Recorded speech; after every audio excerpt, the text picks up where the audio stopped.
I am Valeria Sabate, and I am the moderator for the fall scientific session, Institution, Journal, Reporter, Strategically Mitigating COVID-19 Misinformation. Thank you for joining us. This presentation is one of 3 pre-recorded videos on a speaker's material before all panelists come together in February for the live discussion. In this video, Joseph Caputo will be discussing how peer-reviewed journals manage to maintain high scientific community standards to a world susceptible to misinformation, and how journals tailored strategical efforts that could function in a fast-paced environment. Midway through this video, Megan Phelan will be joining Joseph to further delve into the material. Take it away, Joseph. Thank you, Val. Welcome to everyone who's watching this video. I'm Joseph Caputo. I'm the Senior Meeting Communications Manager at Cell Press, where I oversee the meeting communications operations for the 50+ journals that we publish. I'm here today to talk about how COVID-19 changed the way that science journals like Cell Press published, and how it changed the way that we publicized papers that were related to an urgent crisis. So we knew that COVID-19 would be a big deal in January. We knew that our colleagues in China were working from home and were very concerned about the pandemic. And around the time, we signed an agreement with the Wellcome Trust, along with 150+ other publishers, that made sure that the research that was publishing about COVID-19 would be free to access, would be available on preprint servers, and that the research would publish as fast as possible. And that was very different than the way that papers are usually published, where they appear weeks to months after they're accepted, and that is not necessarily guaranteed that they'll be on preprint servers. Not all of the journals that we had were set up to publish this way. So we immediately had to create new systems that allowed us to ensure that papers, and in their pre-proof form, could get online. Things was happening so quickly, and we didn't really publish our first papers related to COVID-19 until February, so a few weeks after we had signed this agreement.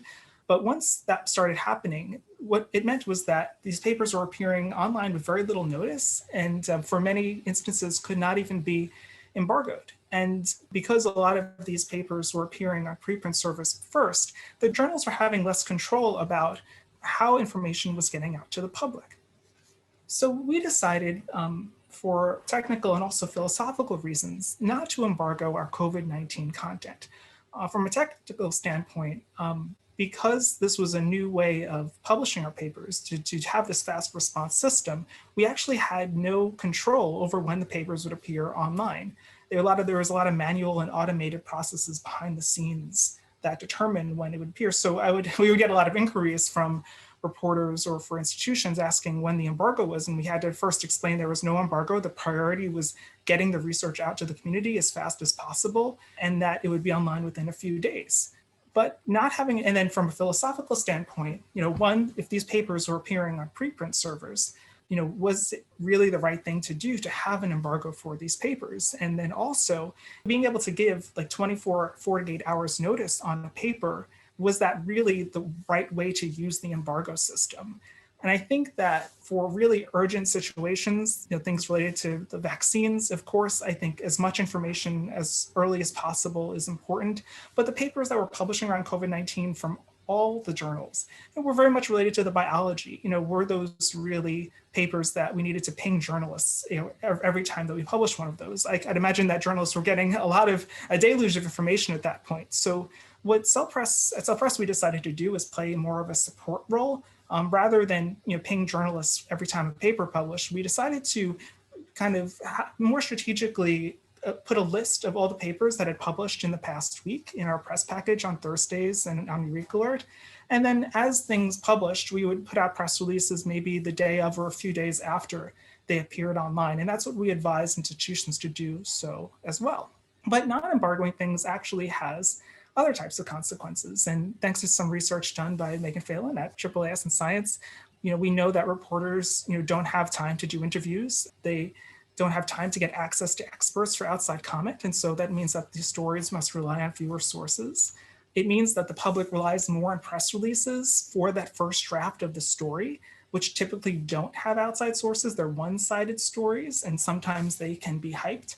there were many press releases that were distributed putting things like breakthroughs or potential cures, and that's not always the information that is the best way to ensure that we're reinforcing that trust you should have in science, especially if those stories don't end up leading to anything further on.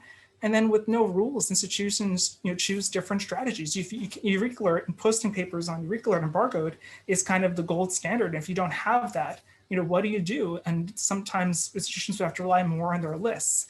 And when we're asked for advice on how to handle these situations, we'd often say, you can give advance notice to kind of your trusted contacts, but just make really clear that we have no control over when these papers are appearing online. And a lot of institutions were savvy and they were able to handle that, which we were glad to see. And of course, this changed the way that word got out. What we tended to notice is that papers, whether they got press release or not, would almost immediately get attention on social media from the research community. And actually, that was really good to see because we knew that what we were trying to do was working. And we would have metric scores grow from like 0 to 1,000 because we had a few hundred or over 1,000 tweets on a paper that we had done next to no promotion for. COVID was so hot. And I can imagine from a journalist's point of view, social media is probably a really helpful tool, probably even more important than press releases because of how much engagement these papers would tend to generate. And then we noticed, there were major stories, of the hundreds of papers that we published on COVID, there's maybe 20 or so that were the big ones, and they tend to get referenced over and over again. We have papers from March and April that are still brought up in news stories today, while kind of the smaller ones tended to be more incorporated into trends pieces.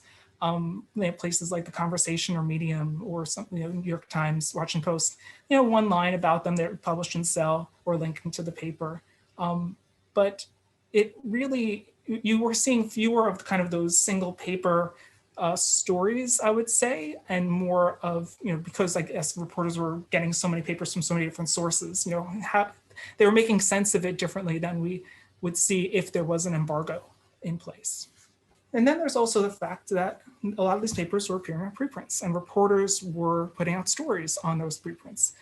And we've been kind of thinking about how we deal with preprints for years, but I think the pandemic really allowed us to have an urgent situation where we could experiment how to get the word out about these specific papers. And we had a really great case study happen early this year. In May 2020, there was the preprint that identified D614G as a mutation that allowed coronavirus to be more transmissible. And in the preprint on bioRxiv, it was noted as something for urgent concern, and that the question was, if the virus is more transmissible, does it also lead to different types of side effects or more serious side effects? Luckily, that latter didn't turn out to be the case. But the Los Angeles Times covered that preprint, and it was criticized on social media and also by media critics like Health News Reviews that were concerned that bringing up the fact that it was a preprint, getting that coverage, and also whether or not the conclusions were taking it too far.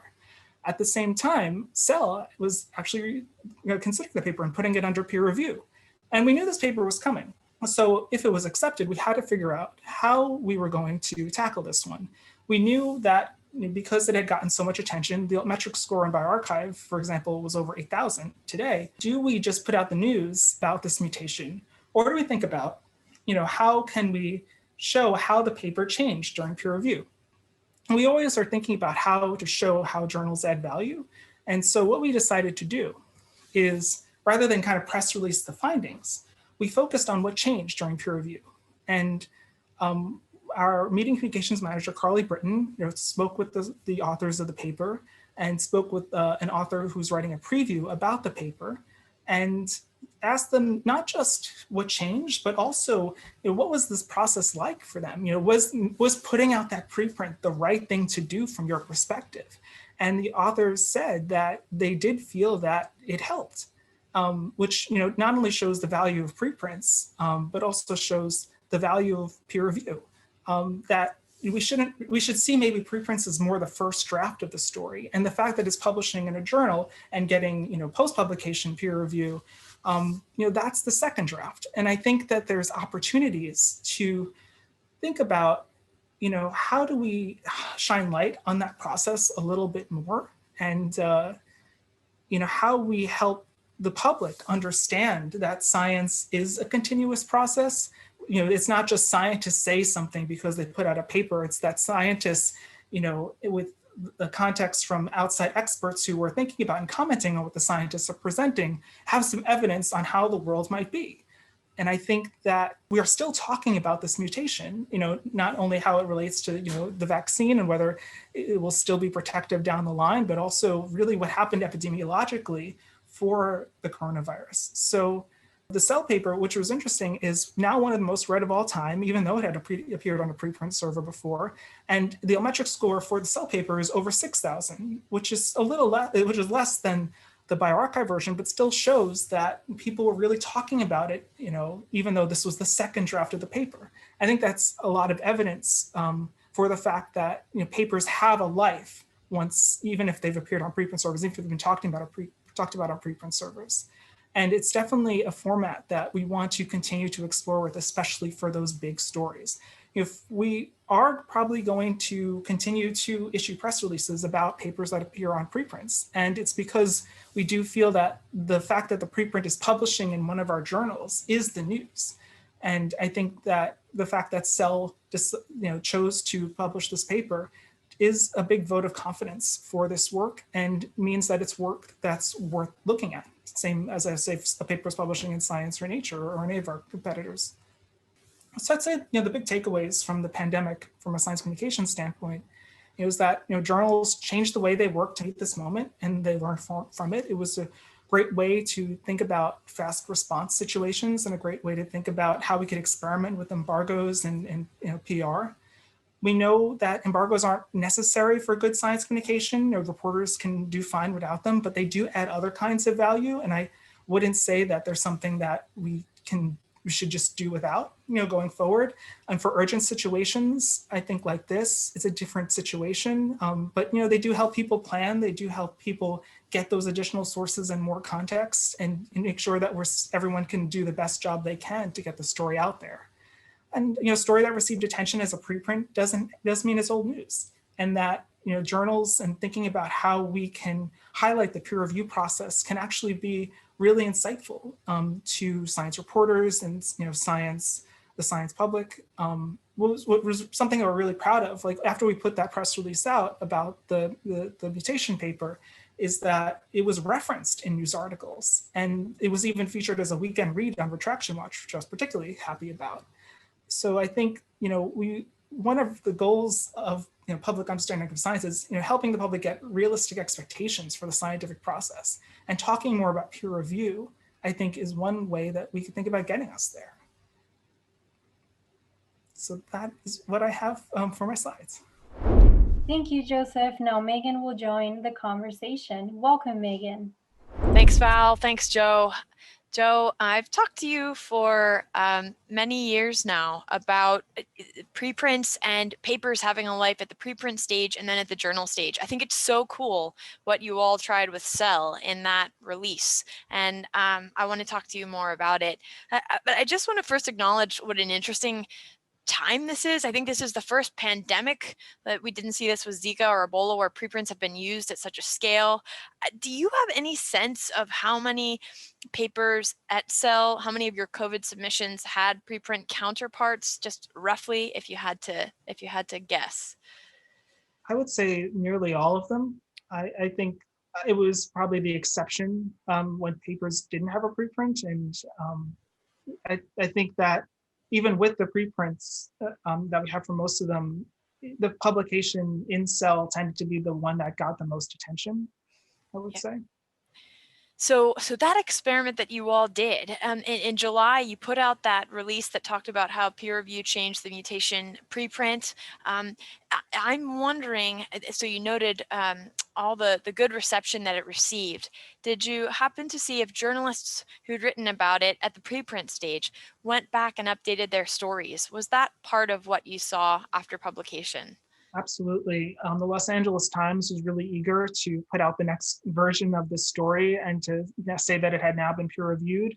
The New York Times as well put out a story saying, that it's very fair and accurate, saying, there's still questions, but the paper is now published and there's more authority to it. And I think part of what made the outreach successful as well is the institutions who were involved also put out their own stories, and I know that definitely helped. And I think between our stuff and what the institutions were putting out, everyone who had written about the story was getting that update, and many were putting out their own revisions on that story. I think that's really exciting. We haven't done something like that yet at Science, but we would like to try it. How much work was it to put together that release? Because I read it, and you all had outside researchers reflecting on the newer version as well. Is it the kind of thing that you could do for every paper that had a preprint counterpart, or was it a little more intensive? Probably not. It was definitely intensive, and it's something that I wouldn't consider unless I saw there was some controversial coverage of preprint.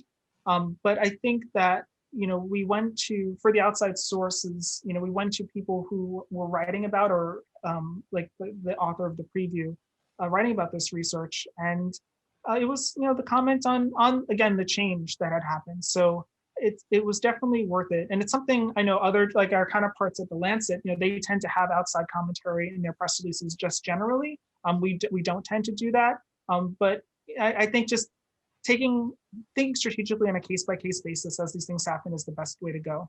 Yeah, I think that's been a huge part of 2020, thinking strategically about the papers, the preprints. As authors with preprint counterparts come to you and have questions about press outreach on the preprint version while they're still waiting for peer review.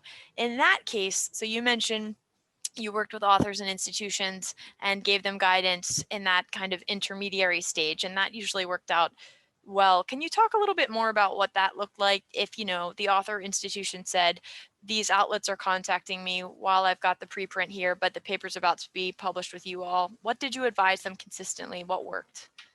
There was a lot of anxiety in general around the publication of the papers. And because we were taking this stance that there was no embargo, we would tell authors to just go ahead and tell the reporters about their story. And whether the reporters chose to publish the story or not before the paper appeared online, we really left that up to them. Most of the times, everyone was very cordial and waited until the paper published, because it really was within a couple of days after the acceptance.